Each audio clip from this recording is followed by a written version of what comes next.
Oh, dear me. It is your instant match reaction for Everton 3, Sheffield Wednesday 0. The Blues absolutely sashaying into the 5th round of the FA Cup. Joining me tonight, 3 very happy Toffees. Got Rob Vera, Mark Mosey, and Tommy Shelby joins us, special guest from the Peaky Blinders. People who are listening to this won't have a clue, but Dave has come on. I can only assume, love it, so buoyed with positive spirit and delighted Everton's win that he's gone for a flat cap. New look, Dave. Well, we are in the hat, aren't we, for the next round? So there you go. I really wish people could have seen the look on Mark Mosey's face when I let him into the Zoom chat. He's pissed though. I've seen him. He's been down in bottles of wine over there. I am yet to comment on this whole conversation, either pre or post us hitting record. But quite honestly, I'm not a guy who finds himself speechless very often. But coming into a Zoom chat room with Dave wearing a flat cap was not something in the craziest of seasons that I ever envisaged would happen. So yeah, it's an interesting night. Rob, what are your views on the hat? We'll get it boxed off before we go into the actual. I mean, it was jarring at first, but now that I've kind of had a while to just kind of, just let it wash over me, I think it kind of works on Dave. I mean, he's an avid golfer. He's English. I mean, somehow it all seems to work. I also moonlight as a gangster in Sutton Coldfield as well.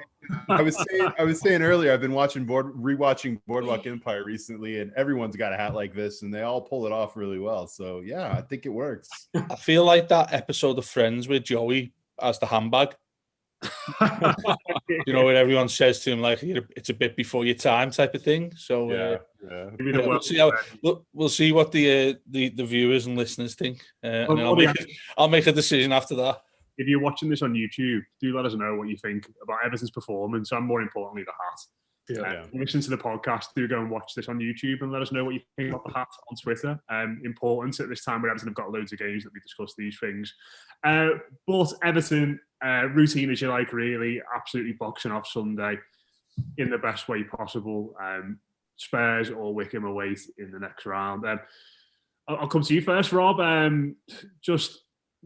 think it's a bit of a weird game, really, because I think we played really good football in some spells, but our goal came from the second and third goals come from set pieces. But overall, Everton played some really good stuff tonight, I thought. Yeah, they looked like a group of players who had a lot of time off. They looked really fresh. They looked like they have plenty of bounce. I'll be interested to see if they can look like any semblance of that by Saturday of this week. But yeah, I thought that they came out with not only purpose to kind of take the game to Sheffield, which you would hope for, and really, given our illustrious short-term past, I don't think we can take that for granted.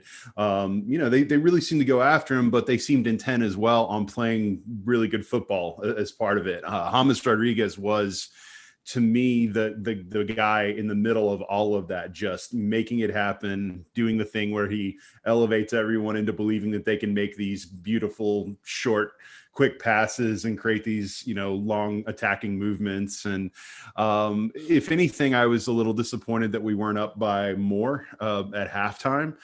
But I can't honestly say, because, we all feel that vibe sometimes that an equalizer's coming or something's coming. I mean, Wednesday had a few shots that tested Olsen in the first half, but I think after we got that first goal, I don't know that I ever really felt like it was in danger. And then, of course, you have the 2 quick successive set piece goals, both coming from James' assists. And of course, and Richarlison needed that goal so badly. If anything, I thought the goal that was called offside was one of the most beautiful passes I've ever seen any player make from James earlier. Before that was disallowed. Richarlison could have had 3 goals in this game. And But either way, he needed to get a goal, and he got his goal. I think that was important. And then obviously for me, Yerry Mina's goal for the third was the final patty on the triple cheeseburger of my joy today. So yeah, it was a good day. It was nice and easy, and now we move forward. Yeah, I think as Rob said there, Dave, Wednesday had a bit of a flurry early on, a couple of chances, but it just felt like as soon as the game slowed down a little bit and James had time to put his foot on the ball, it was just in the palm of his hands throughout the rest of the the 70 odd minutes or so he was on the pitch for. I did feel like it was a proper cup tie for quite a while, to be honest with you. I was caught the sort of start of it and then watched the rest when I got home. But the first 10-15 minutes sounded really like Sheffield Wednesday were up for this. I mean, they've had a torrid time, haven't they? If you look at the stuff that's gone on there, points deductions and ownership issues, COVID, all sorts of stuff. And I thought they actually give a really good account of themselves. The manager they've got in now is actually the caretaker at the moment. And they've won every game under him so far. I think 3 or 4 games they've won. Yeah. So, I mean, you look at that on paper and you think this is an absolute banana skin for us. This is a classic. I think I saw Mark tweet Barry Bannon, last-minute winner.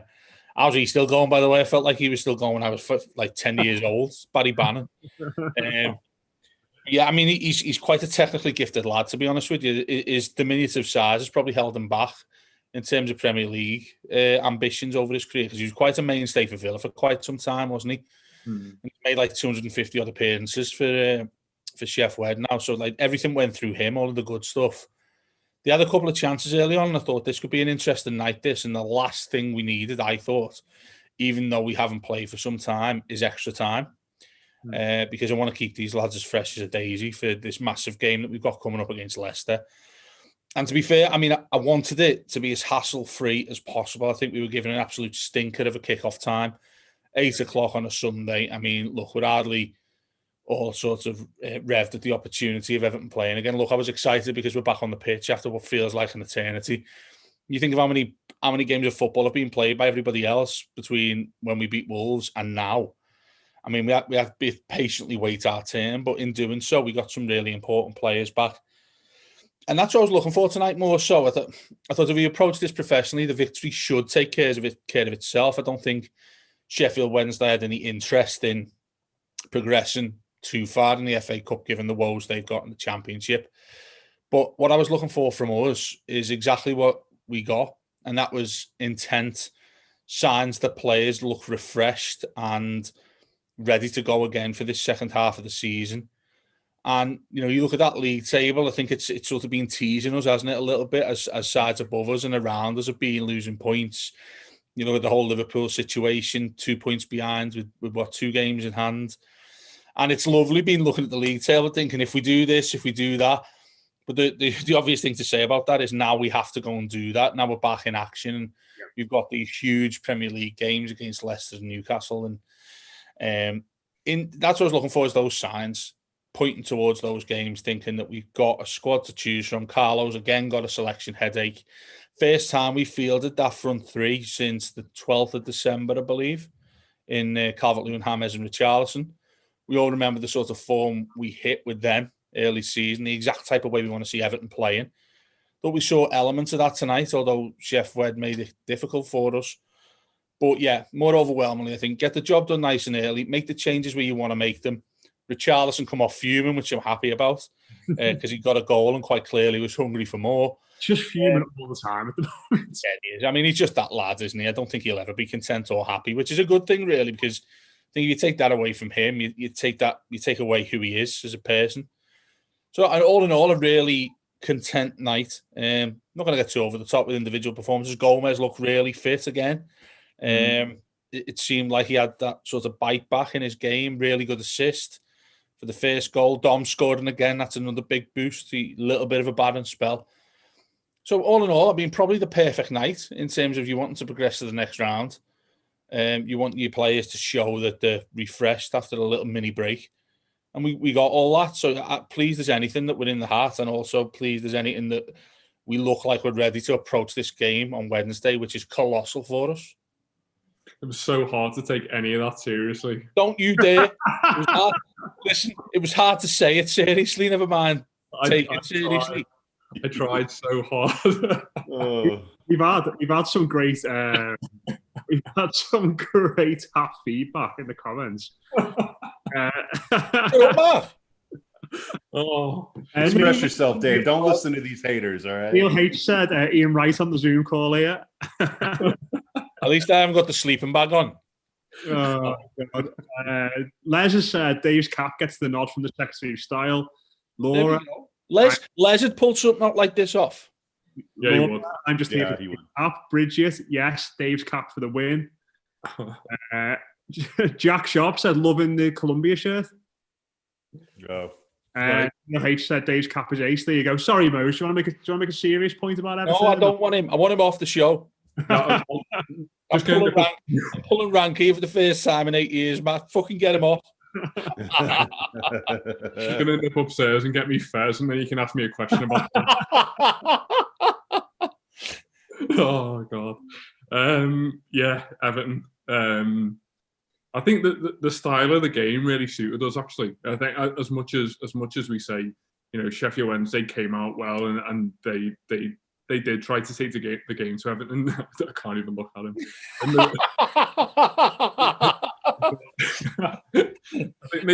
I'll just take my screen off while he's talking. Go on. Yeah, they obviously tried to impose themselves in the first sort of 20-25 minutes, but I never felt like it was the sort of classic lower league side goes to Premier League and makes it difficult sort of affair. I think everything they tried to do, I think the comment from the commentators over here at halftime was that there were some nice touches and it was quite an attractive game. And I think if you want to go toe-to-toe with Everton in the sort of form that we were in today, in those sorts of areas and being technically better than us, then there's only a handful of sides in the country that can do that. And with all respect to them, Sheffield Wednesday are not one of them. So I think what you saw today was probably Everton reloaded, in a sense that we look like a team who'd had a classic winter break. And all of the good things that we saw back in August and September, in particular from the front three, were there in abundance today.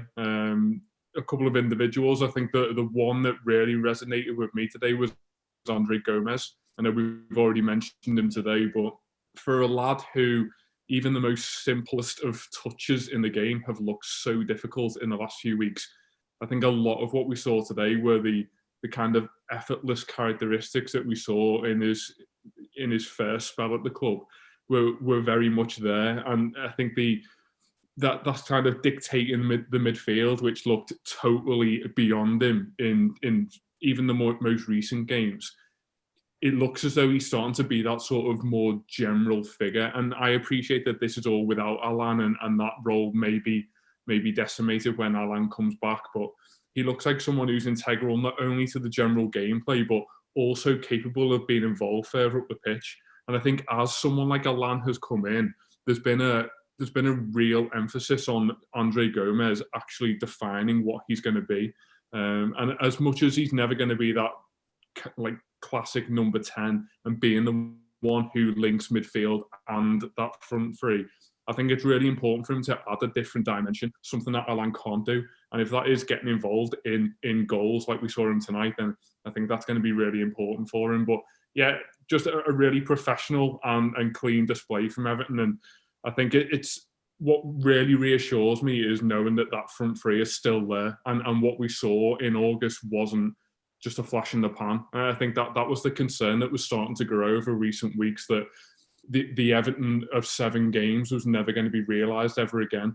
And as much as the game is against Sheffield Wednesday in a cup tie, then I think it's important that we use games like this to sort of get those lads back in the groove.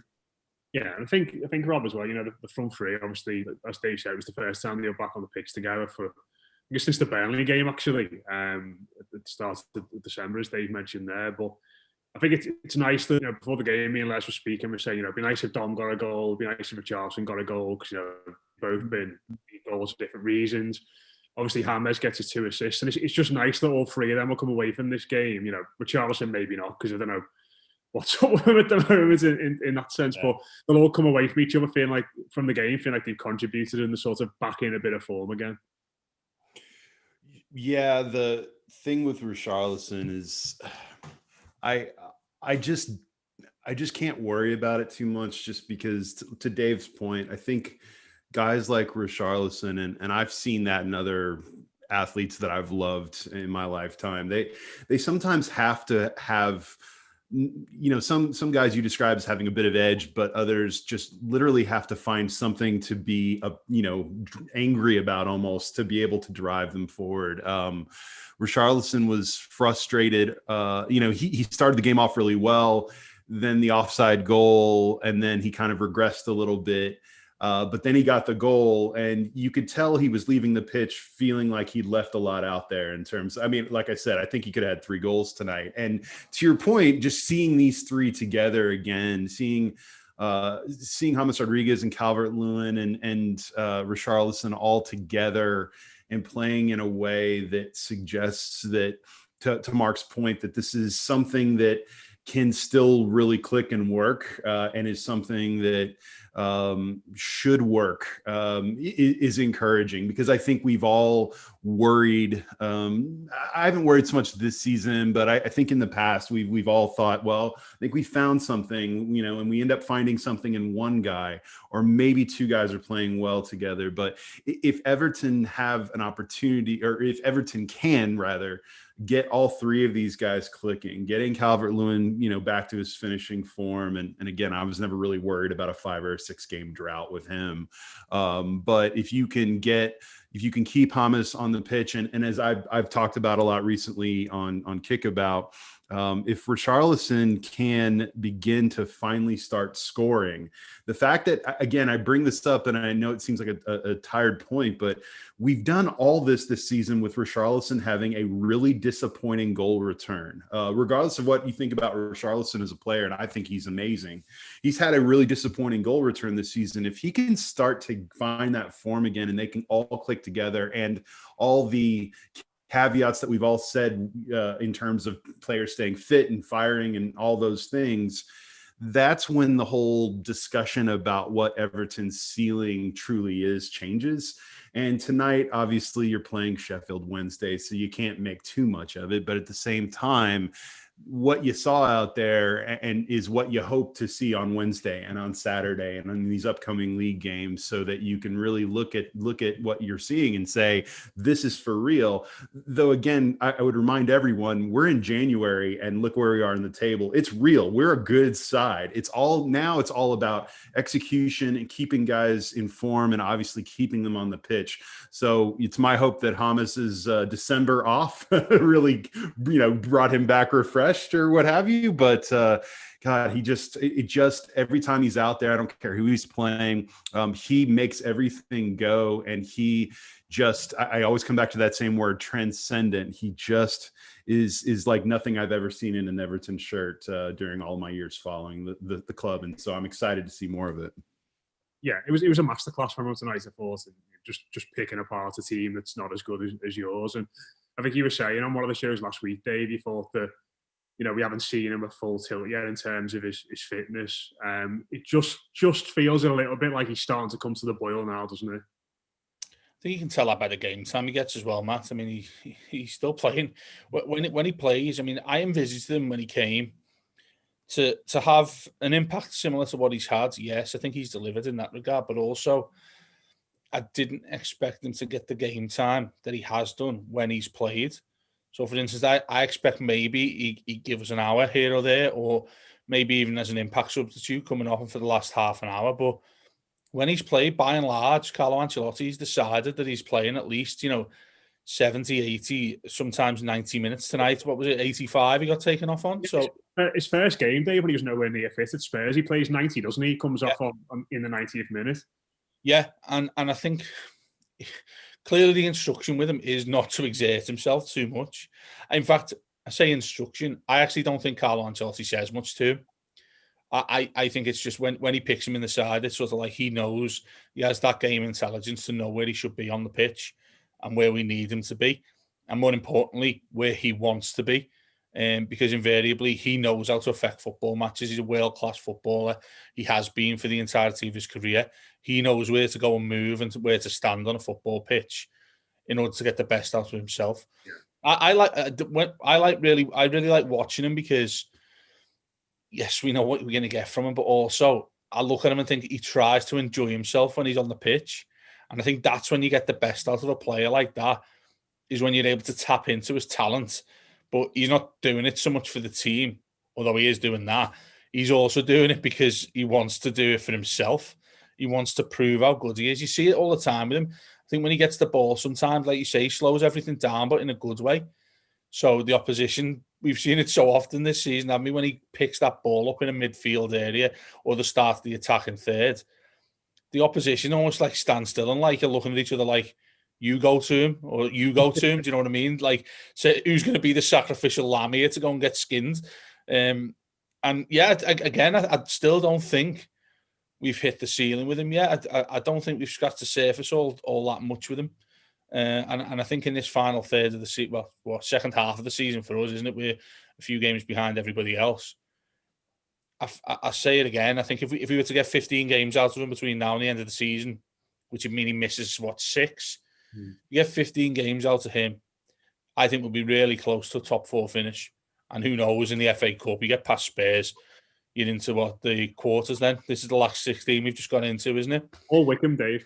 Or Wickham, yeah. I mean, we haven't seen a surprise so far, have we, this weekend? It's been quite dull in that regard to the FA Cup. Closest we got was probably Cheltenham, taking Man City to 80 minutes and then capitulating in the final 10. Blackpool close to it at Brighton. But, yeah, I mean, now we've got one of the big boys. I was made up Peter Drury referenced the Amokachi semi-final in 95 in the commentary. That brought back a lot of good memories for all of us, didn't it? So, yeah, Spurs don't worry me at home. Again, a lot of people point to me this week as I've been like really happy that we've got 3 home games on the spin. And people are saying, well, no, we're better away from home. I'm actually really happy we've got these teams at home because I think we have a point to prove at Goodison at the moment. Because I don't think we've played all that well at Goodison. Our best performance have generally come away from home, which is refreshing, isn't it? Of course. But the challenge in the Premier League is you've got to marry those 2 things up. And if we're able to get 6 points in the next 2 games, we're right in amongst it. And I said the other night on the weekly, Matt, didn't I? I'd be pretty devastated if we don't get in the top 4. Just given how the season's panned out, and all of a sudden we're different to everybody else right now. Not because we've got the games in hand, but we've got a fresh squad. We've been able to have a little bit of a pre-season in the middle of a campaign. You think how precious that is for teams like Man City, who've been bemoaning their late start to the season, and Liverpool, no defenders, all that sort of stuff. We're sitting here now with a pretty fully fit squad.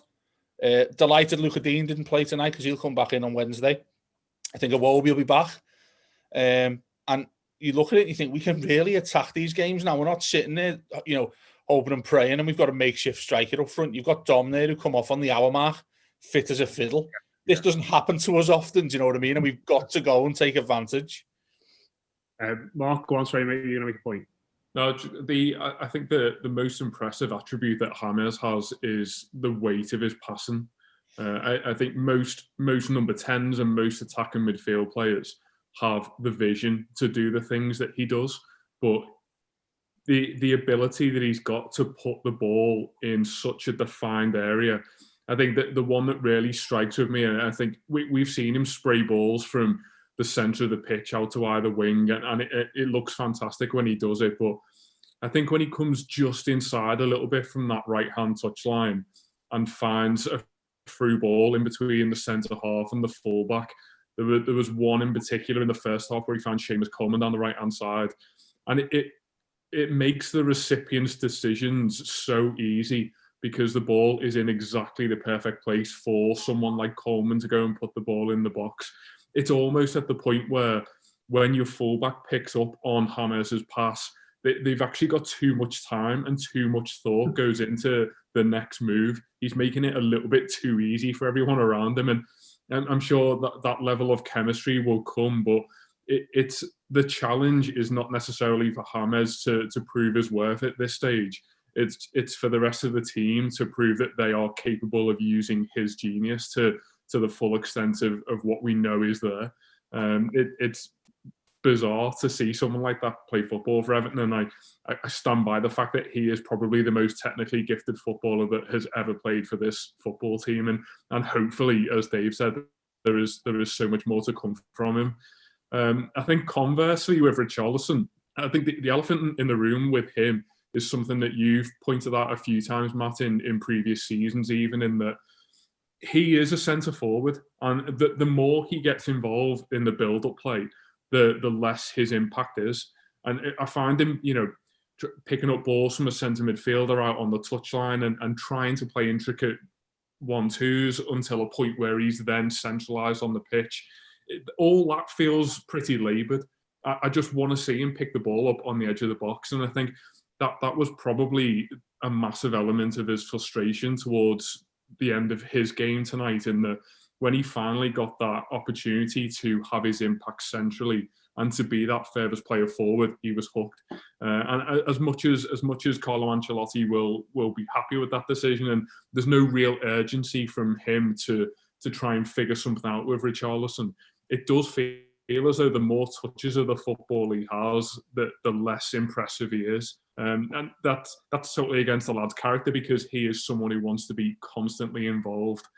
And you do get the feeling that his desired position probably is out on that left-hand side where he can be involved. But I think we'll get the most of him centrally. And the disappointment from that point of view is that there's nowhere for him to fit in there. There's no way that Calvert-Lewin takes any form of reprieve in order to allow Richarlison to grow. It's a nice problem to have, don't get me wrong, but I think long term that is probably where Richarlison's career is heading.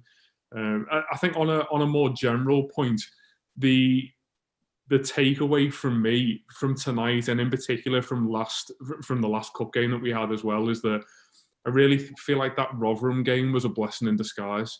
And as much as we laboured through that game and ultimately got the right result, I think we all came away from it probably a little bit deflated. And I think the encouraging thing that I mentioned on the post-match for that game was that what you need to do with everything that happened in that 120 minutes is use it in the Wolves game and use it in your next cup game. And as much as you have possibly escaped a banana skin in that Rotherham game, can you use the disappointment and the frustrations that we had in that game to go to Molineux and prove that? I feel like going into that game at Wolves, we really had a point to prove that we weren't on that slide, and everything about the attacking chemistry that Everton had earlier in the season is still there. And yes, we've managed to prove that tonight, but I think in that Rotherham game, there was some real doubts about where Everton's season was heading. And it's only taken 2 games for the level of ambition amongst the fan base to grow considerably. But I think the transition that we've made from the Rotherham game through to Molineux and then to really press that home tonight is an important juncture in the season. And I think everything that we're saying here is that Everton have kind of had this rebirth in the middle of the season. And I think it's important now that we don't kind of let that diminish. We've got a run of games, as Dave said, at home. The calibre of the opposition. I know we play people like Liverpool, but you're looking at the fixture list now thinking, well, we're terrified of no one. And we are back to being that side who no Premier League team wants to play against. And I think it's a really exciting stage for Everton to be at. Do you know what, mate? I was going to make a different point, but you've made me think on that a little bit. And I think you can extrapolate that sense of having to prove yourself like we've done with that Rotherham game, like you've rightly said, with everything else as well, Mark. I think there was a definite feeling of that tonight, but also I feel as if we've got players now, and maybe this fits into some of the fringe players starting to do a little bit better, like Sigurdsson, who I think is the sort of the barometer of everything we do is strangely channeled through him. And by that, I mean, we know what we'll get from James, we know what we'll get from Dom, we know what we'll get from Luca Dean. All of our important players, we know what we'll get from them because I think they've earned the right to be us for us to think of them as consistently good footballers who invariably won't let us down. Yes, they'll have off days and blah, blah, blah. But, we think of them as you leave them to it effectively. But the others, I think, which are the ones that make up that sort of 10, 15%, whatever extra it is we need to convert a decent season into a great season. I measure that, I think, through Gylfi Sigurdsson and what he does, because he seems to be the one he's constantly going to get game time. He's going to start games. If he plays well, and we make the assumptions that most of the other good players will play well, I think that elevates Everton to a different level of a football club. And I'm using him as an example because there's a lot of others there. Iwobi's another. I think those players who feel as if they've got to justify their selection are all doing it in the right way now.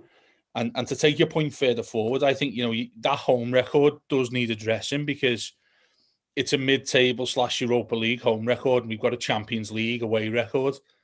Mm-hmm. We have to balance them up if we're going to do this and get the top 4. And I just feel as if they had that bit between the teeth tonight to prove to everybody that, do you know what, this could be a laboured, difficult night for us. Maybe we go through with it by the odd goal. But when we went 1-0 up, there was a hunger to carry on doing that. There was a hunger even 3-0 for us to carry on doing even more. Seeing John Joe Kenny come on as a sub breaking into the box. I know he put one into Goodison Road, but that sort of hunger and desire, I think we've rarely seen over recent years. And dare I say it, we looked a little bit ruthless towards the end. We can carry on with that attitude, I think, into these games that are home. And I think our home fixtures are actually quite friendly towards the end of the campaign. It's where we have to go away. And if you listen to most Blues, apparently we've mastered that now. So we don't have anything to worry about when we go to the big boys. But, do you put us in a category now where we're one of the big boys? I think it's about time we did this season, because we are up there, and we're within touching distance of some big, big prizes, some big places. It feels to me like there's an attitude change to when perhaps we've been there before under different managers. Silva, when we were on the precipice, when we went to Anfield, the horrendous Pickford moment. But we were top 6 going into that, and we actually went and performed quite well at Anfield, aside from the heartbreak, misery, and self-harm at the end. We actually performed quite well that night, but that was it, wasn't it? That was the season gone after that, because we were crap, and it ultimately ended in his demise. Previous managers again, Koeman, that wonderful start we had in his second season. And then was his second season or his first season? First season. And we capitulated, didn't we? So I think we've arrived at this place before, where we've been in and amongst a position in the Premier League with games to spare and games to play, where you look at them, even last season when we went to Spurs, lost 1-0, we had a good chance of the Europa League then, didn't we, and blew it. But I firmly believe that's something else Ancelotti's brought to the party that's probably gone by the wayside, given everything else that he's done that's really good. And that is getting us into the correct mentality to go and attack certain points of the season. And we have never seen that before. So I'm excited about what we can do this season still. Yeah. Final word to you, Rob, before we run out of time. I'm assuming you want to speak about Yerry Mina. No.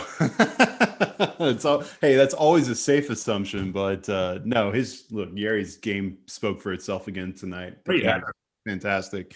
The only thing I wanted to end on is I find that every season seems to, for better or worse, for positively or negatively, begin to fall into certain sorts of patterns and rhythms. I think that the point that Dave made about Gylfi Sigurdsson maybe being kind of a bellwether sort of player, because if he's doing well, then maybe the other players are doing well that you don't expect. I mean, I'd go even further, frankly. I mean, I think about the handful of players that we've already given up on at various stages of the last couple of seasons. And frankly, even Andre Gomes, who has not started a league game, I think I heard on the commentary tonight for, I think like 10 straight games or whatever. He's almost certainly going to start on Wednesday. He to me also represents that in a way, because all he's done, he could have very easily just kind of mailed it in, but I'll be damned if he hasn't been a net positive every time he's come off the bench lately. I think it's a couple of really nice assists, playing just generally well, and I think that players like him and Iwobi and Sigurdsson and players that, in a longer view, the Yerry Minas, the Michael Keanes, the players that a lot of us just kind of, written off. I mean, it's Carlo Ancelotti's ability to elevate those types of players and get more out of them than people thought that I think is so key here. And the the thing that people cannot get away from, and I understand it, is the sense of not belonging. I wouldn't want to be a part of a club that would have me as a member. There is that sort of vibe that a lot of Everton fans sometimes have. But I don't really care about what a top four side was last season or 5 seasons ago or historically or what. I mean, history can inform us, but it can also create a real rigidity of analysis. And what I would say is, look at the table this season. This is the only season that matters to Everton right now, not the past, not what's going to happen in 3 seasons. The opportunity is right there. And to Dave's point and to the broader points everyone's making, if you can get players to continue to play at this level of not only output, but also confidence, then suddenly the kind of that I think about that post Yerry Mina had on Instagram earlier this week that said good vibes only. He really, I think that there is something to that there is this sense that, you know, we've carried this anchor of feeling like something was always going to go wrong. And yet I find myself watching Everton for most of the season and really looking forward to it because I can't wait for the next thing to go right. And that's where Carlo Ancelotti, I think, has made the biggest difference, because to him and the entire way he presents himself after every match and every press conference is that what is happening with Everton right now is the most normal thing in the world to him. It is not a surprise to him. Everton belongs because he belongs, and therefore we belong. And so as far as that goes, I feel like we just have to continue to really believe in that. And I don't think Everton have really given us a whole lot of reason to doubt it. If you really look at the entire season, given the injuries, given everything that they've overcome, I mean, I can't believe we're this far now into the FA Cup. That's good. It's not, it's 4th round, whatever, or I guess 5th round now. But it's the entirety of the season, other than a small stretch here and what, Dave, I think you termed as sort of a rebirth after kind of a shaky period. We're having a really good season. We've got a really good team to support, and long may it continue. Absolutely. And just one more thing to mention, obviously, before we wrap up, Thierry Small becoming the club's youngest ever footballer tonight, getting on the pitch. Yeah. Didn't really touch the ball. Tyler and Yango as well made his debut. Looked really tidy, really demanding and massive as well in there. So good to see him play. Can't wait to boo them. Mosey was licking his lips when those 2 lads come on. He's like, fresh meat. Yeah, Tyler and he looked really tall, by the way, Matt. Yeah, he was bit of a Fellaini statue, didn't he, about him? When well, with the hair and everything, absolutely. Yeah. It was like Fellaini, but I wasn't terrified every time he got on the ball in front of the back 4. Yeah, came on 100% pass completion rate and gave away a foul. Happy days. There we go. You can do that for the next 15 years, mate. There you go. Absolutely, we would all take that. But yeah, we'll leave it there. Thanks very much to everyone for watching on YouTube. Cheers for all the hat comments. I'm not going to be able to go through them all, but the best one I saw said that Dave's hat looks like it should have French subtitles. It's here to stay now. I've had an overwhelming positive experience. After Mosey stopped taking the piss, I felt right at home, Well, do you know what? Do you know who else is a big purveyor of the flat cap, Dave? Peter Matt. So yeah, I was only thinking that. Yeah, he is. Yeah, I'm sure he's right behind you in this new venture. How about we all start wearing some headwear, eh? No. You wear hats all the time, Matt. What are you on about? Not that. No, I couldn't pull off a flat cap. I don't think that. My hair would flick out the side. It'd be weird. Anyway, Everton are in the 5th round of the FA Cup, and they've got a massive game on Wednesday as well. Of course, we'll be all over that, building up to it, reacting to it. If you want to hear more from us every single day, why not come and join us on the Blue Room Extra? It's patreon.com/the Blue Room Extra. Multiple Everton shows every weekday, looking back on and previewing all of our football matches, and you get great value for money in this very busy period. But yeah, cheers to Rob, Dave, and to Mose as well. That's been your instant match reaction. But Everton 3, Sheffield Wednesday 0, up the top, please.